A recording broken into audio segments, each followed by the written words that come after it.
میکنم واسش بخرم یه برگ دیگه بذار بره اگه میخواد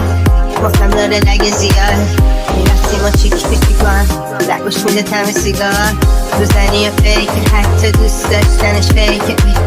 عکسشو حفظ